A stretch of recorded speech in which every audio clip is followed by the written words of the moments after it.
কোরআনে দাড়ির দলিল আছে? দাড়ি বলবে নাই।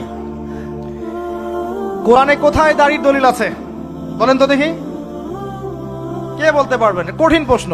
500 টাকা পুরস্কার দিব আমার পক্ষ থেকে, জান। যদিও 500 কোনো টাকাই না, টাকার মান দিন দিন কমছে। কোন সূরায় দাড়ির কথা আছে কে বলতে পারবেন? আলেম ওলামা বাদ, তারা তো পারবেন। আমরা সিভিলিয়ানদের জিজ্ঞাসা করছি, সাধারণ জনগণ। কে পারবেন বলেন? কোন সূরায় দাড়ির কথা আছে? দাড়ি কোরআনে একটা জায়গায় দাড়ির কথা আছে, কে বলতে পারবেন? দেখছেন, আল কোরআনের আলো ঘরে ঘরে যা আলো, তাই না?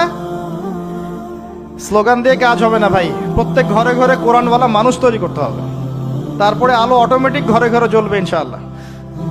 আচ্ছা যাক, আমার টাকা বেঁচে গেল। সূরা তহায় আছে। কোথায় আছে?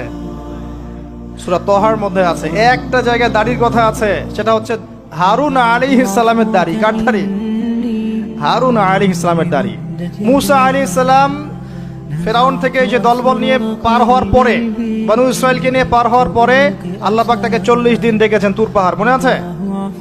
তুর পাহাড়ে তিনি গেছেন, এই ফাঁকে বনু ইসরাইল শিরক করা শুরু করেছে, এই যে বাছুর পূজা শুরু করেছে, মনে আছে? পড়েন নাই কখনো? বাছুর পূজা শুরু করেছে। মুসা আলাইহিস সালাম তাওরাত নিয়ে আসছেন, এসে দেখছেন যে কওমের এই অবস্থা, তিনি রাগে তাওরাত ছুঁড়ে মারলেন। তিনি প্রচন্ড ব্যক্তিত্ব সম্পন্ন মানুষ ছিলেন, গায়রতওয়ালা, রাগে তাওরাত ছুঁড়ে মারলেন এবং এসে এই যে হারুন আলাইহিস সালাম যাকে রেখে গিয়েছিলেন যে কওমকে দেখাশোনা করবে, তার দাড়ি চিপে ধরলেন। তুমি থাকতে এরা এই অবস্থায় গেল কিভাবে? এক হাতে দাড়ি, এক হাতে চুল চেপে ধর, তুমি থাকতে এই অবস্থা হইল কিভাবে? সূরা তহা পড়ে দেখেন।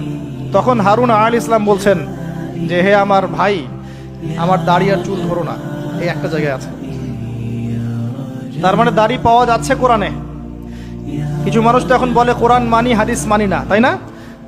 ওই অজুহাত দিয়ে এখন দাড়ি রাখে না, বলে কোরআনে তো দাড়ির কথা নাই, রাখবো কেন? সুবহানাল্লাহ। আপনারাও কি এটা বিশ্বাস করেন যে আমরা শুধু কোরআন মানবো, হাদিস মানবো না? স্পষ্ট কুফরি, স্পষ্ট কুফরি।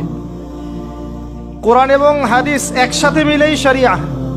শুধু কোরআন মানি হাদিস মানি না, এটা বলতে গিয়ে সে বোঝাচ্ছে সে আসলে কোরআনও মানে না। কোরআনে আল্লাহ বলেছেন ওয়ামা আতাকুমুর রাসূল ফাখুযুহু, রাসূল যা দিয়েছেন নিয়ে নাও, ওয়ামা নাহাকুম আনহু ফানতাহু, যা থেকে নিষেধ করেছেন দূরে থাকো। তাহলে সুন্নাহ না মানলে আপনি কিভাবে কোরআন মানবেন? কথা কি বুঝতে পারছেন?